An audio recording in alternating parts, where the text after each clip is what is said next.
नमस्कार दोस्तों, स्वागत है आप सभी का।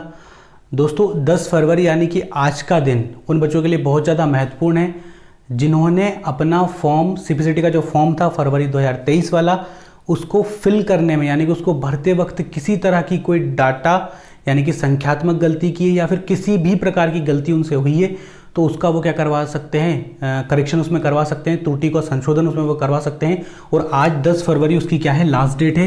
तो जल्दी कीजिए, अपने निकटतम एमपी ऑनलाइन पे आप लोग जाइए, वहाँ पे उनसे बोलिए कि मेरे फॉर्म में आपने किसी तरह की कोई गलती आपकी वजह से हुई या मेरी वजह से हुई है, मुझे उस गलती को क्या करना है, सुधारना है। तो सिंपल सा 60 या 70 रुपये का शायद कुछ त्रुटि का संशोधन चार्जेस लग रहे हैं, तो आप दीजिए और अपना त्रुटि को सही करवाइए। ये मत सोचिए कि बाद में करवा लेंगे, क्योंकि बहुत सारे बच्चे एग्ज़ाम पास करने के बाद, सिलेक्ट होने के बाद इसलिए बाहर हो जाते हैं क्योंकि उनके जो डॉक्यूमेंट होते हैं उनमें दी गई जानकारियां गलत होती हैं।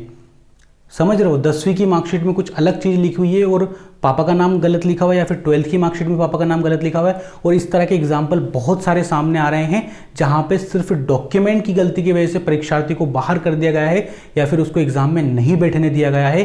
तो आपको फॉर्म भरते हुए बिल्कुल एकदम सजग और जागरूक नागरिक की अपनी पूरी भूमिका का निर्वहन करना है, क्योंकि एमपी ऑनलाइन वाले क्या करेंगे, हमेशा हाथ खड़े कर देंगे कि हमारी कोई रिस्पॉन्सिबिलिटी नहीं है। आपको ध्यान देना चाहिए और जल्दीबाजी में कभी भी आपको फॉर्म नहीं भरना है कि एमपी ऑनलाइन वाले के भरोसे छोड़ दिया कि भैया डॉक्यूमेंट से सेंड कर दिया, आप अपने हिसाब से देख लो। कभी भी अपने हिसाब से नहीं देखना, हमको अपने हिसाब से देखना है, ठीक है। भले 1 घंटा लो, फॉर्म को बहुत अच्छे से आपको फिल करना है।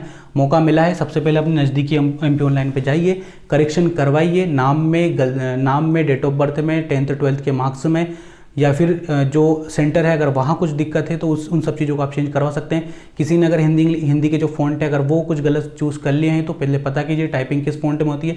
मंगल फॉन्ट में होती है, रेगमेंटन गिल आपको लेना है, लेकिन आपने जिसमें की है, अधिकतर बच्चे रेगमेंटन गिल ही लेते हैं, ठीक है। अगर आपने इंस्क्रिप्ट लिया तो आप देख लीजिए कि क्या आपने टाइपिंग उसी में सीखी है। अगर उसमें नहीं सीखी तो फिर उसको चेंज करवाइए, क्योंकि हो सकता है आपको किसी प्रकार की कोई दिक्कत का सामना वहाँ पर करना पड़ जाए, ठीक है। तो अपना ध्यान आपको रखना है और त्रुटि का संशोधन करवाइए। पहले तो परेशान नहीं होना है, आपको मौका मिल रहा है अपनी परेशानी से निकलने का, क्योंकि किसी को अपनी परेशानी से निकलने तक का भी मौका नहीं मिलता है, क्योंकि आज का जो समय है इस तरीके का समय है। मैं आपको एक बात बताता हूँ, यदि कोई अनजान सा व्यक्ति भी अगर रास्ते से गुजर रहा है, कोई अनजान है, कभी उससे मिले भी नहीं, कभी उसको देखा भी नहीं, कभी ना उसको जाना, अगर आप उससे भी बोलोगे ना कि भैया आप मतलब कुछ उदास से लग रहे हो, मुझे क्या दिक्कत है, तो पता है वो इंसान ना आपको इस तरीके से देखेगा कि जैसे कि आपको वो जानता है।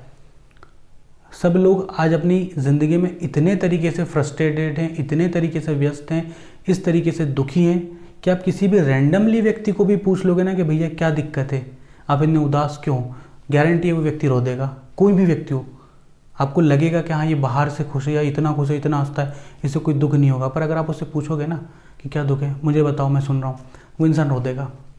ये कंडीशन है, क्योंकि मेरे पास इस तरीके से मैसेज आते हैं, इस तरीके से फ़ोन आ रहा है कि सर ये परेशानी, वो परेशानी। कल एक फ़ोन आया ग्वालियर से, वहाँ पे एक व्यक्ति मुझे फ़ोन कर रहा है, बोले सर आपकी कॉपी गिर गई है और उसमें कुछ अजीब सी भाषा लिखी हुई है, आपके नंबर थे इसलिए मैंने आपको फ़ोन कर दिया। डायरी गिर गई, मतलब आपकी डायरी गिर गई है। अब मैंने उनसे पूछा, मैंने कहा कहाँ गिरी है, तो वो बोलते कि यहीं कोई सा चौराहा बताया था उन्होंने, टायर्स का कोई दुकान थी, शोरूम था, उसका चौराहा बताया। मैंने कहा आप शहर बताओ कौन सा शहर है, तो उन्होंने कहा ग्वालियर। तो मैं मतलब चौंक गया, मैंने कहा ग्वालियर से तो मैं हूँ ही नहीं। तो फिर मैंने उन्हें एड्रेस बताया कि मैंने कहा मैं तो सीहोर से हूँ।